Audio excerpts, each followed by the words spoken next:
દિવાળી નજીક આવી રહી છે. બધા પોતપોતાના ઘરમાં અલગ અલગ પ્રકારના નાસ્તા બનાવવાનું ચાલુ કરી દીધા હશે. હું પણ એમાંનો એક નાસ્તો બનાવી રહી છું, ગળ્યા શક્કરપારા. તો સૌથી પહેલા આપણે લોટ બાંધી લઈશું. હવે આપણે લોટ બાંધી લઈશું. હવે 1 કપ મેદો લઈશું, 3 ચમચી સોજી, અડધો કપ દળેલી ખાંડ, થોડુંક મીઠું, 3 ચમચી ઘી. સોજી અને ઘી નાખવાથી ક્રિસ્પી બનશે સરસ. અને હવે આપણે હલાવી દઈશું.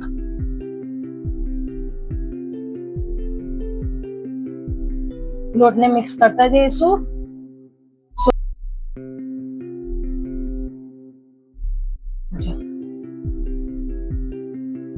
આવું રહેવું જોઈએ. હવે આપણે થોડું પાણી નાખીને થોડું પાણી નાખતા જઈશું અને લોટ બાંધતા જઈશું.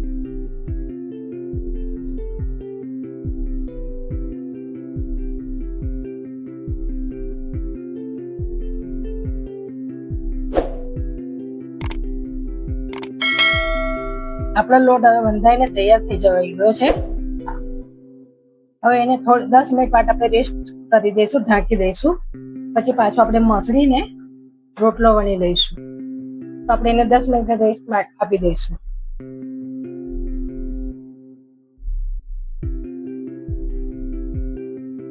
દસ મિનિટ થઈ ગઈ છે.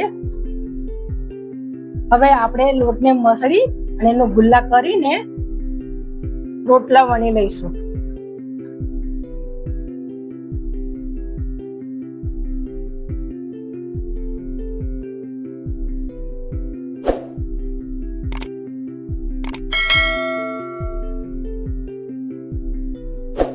હવે આપણે રોટલા વણી લઈશું.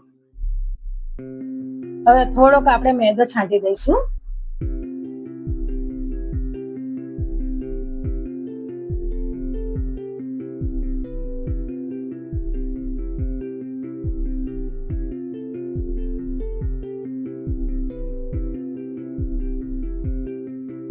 આ વણાઈ જાય એટલે આપણે એક લેયરને આમ કરીશું, બીજીને સામે લાવીશું,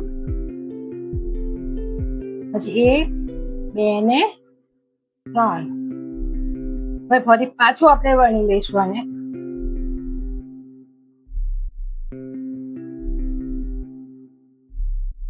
એનાથી ક્રિસ્પી બનશે અને લેયર્સ બી બળશે જ્યારે આપણે તળીશું ત્યારે. હવે આપણે આગળ પાછળની કિનારે કાપી લેશું જેથી આપણે એક પરફેક્ટ શેપ મળી જાય.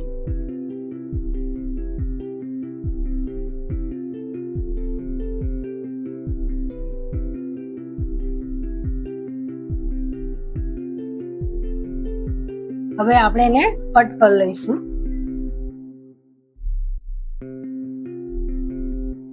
અને તમે ડાયમંડ શેપમાં કાપવો હોય તો પણ કાપી શકો. હું સાદા જ કાપું છું.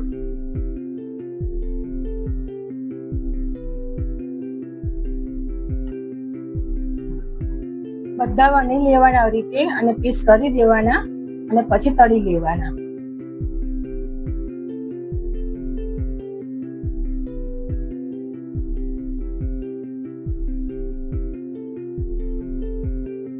હવે બીજો રોટલો વણી લઈશું એ પ્રમાણે.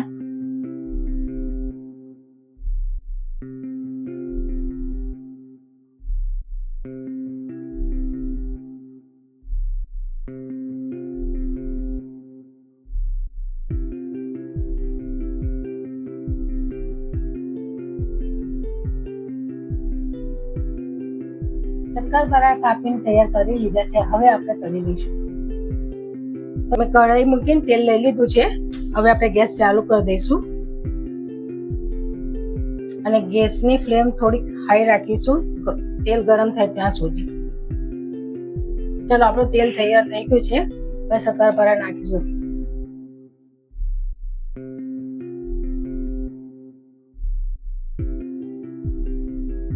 બધે ગેસની ફ્લેમ સ્લો કરી દઈશું.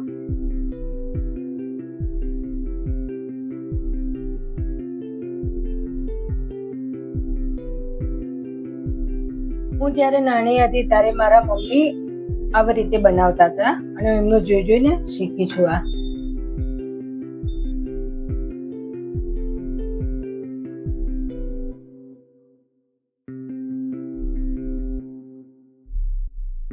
જો આપણા હવે ગોલ્ડન બ્રાઉન થઈ ગયા છે. હું તમને બતાવી દઉં એકવાર.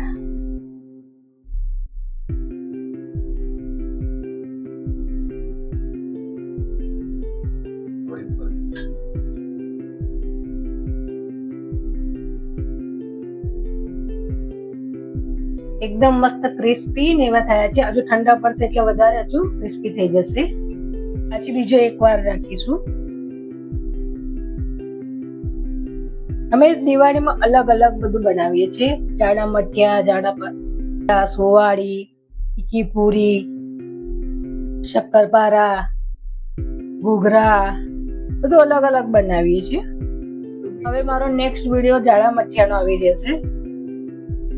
અમે પંચમહાલના છીએ, તો અમારે પંચમહાલ લગ્ન હોય પ્રસંગ તો એ જાડા મઠિયા અમારે બનતા જ હોય છે. દિવાળીમાં પણ બને છે અને અમારા ઘરમાં બધાને જાડા મઠિયા બહુ જ ભાવે છે, એટલે હા અમારે તો બનતા જ હોય છે.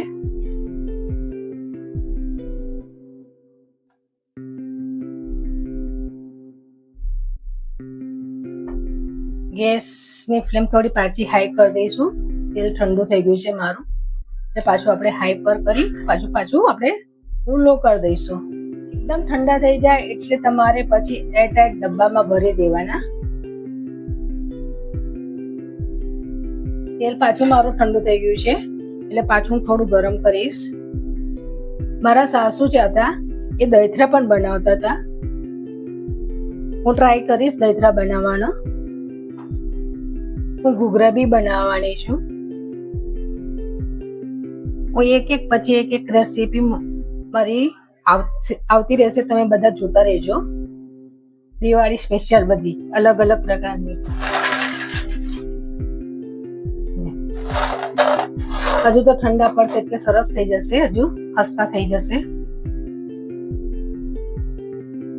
હું જ્યારે નાખું છું ત્યારે ગેસની ફ્લેમ હાઈ કરી દઉં છું અને પછી હું ધીમી કરી દઉં છું, કેમ કે મારું તેલ બેસી જાય છે થોડી વાર, એટલા માટે હું ગેસની ફ્લેમ હાઈ રાખું છું. તમને સ્વીટમાં કઈ વાનગી ભાવે છે મને કહેજો કોમેન્ટમાં.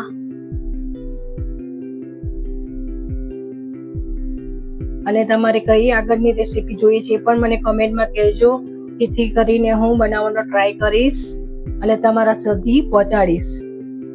અને મારી ચેનલને સબસ્ક્રાઇબ ના કરી હોય તો કરી દેજો. અત્યારે મારી ગેસની ફ્લેમ હાઈ જ છે, કારણ કે તેલ બેસી ગયું છે મારું. હવે આપણે ગેસ બંધ કરી દઈશું. મારા શક્કરપારા રેડી થઈ ગયા છે, તળીને બધા.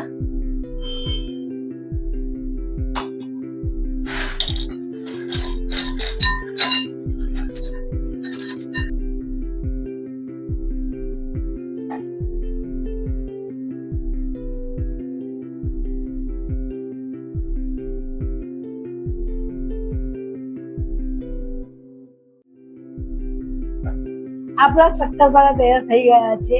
જો મારી આ રેસીપી પસંદ આવી હોય તો લાઈક, શેર અને સબસ્ક્રાઇબ કરવાનું ભૂલતા નહીં. અને એડવાન્સમાં હેપી દિવાળી.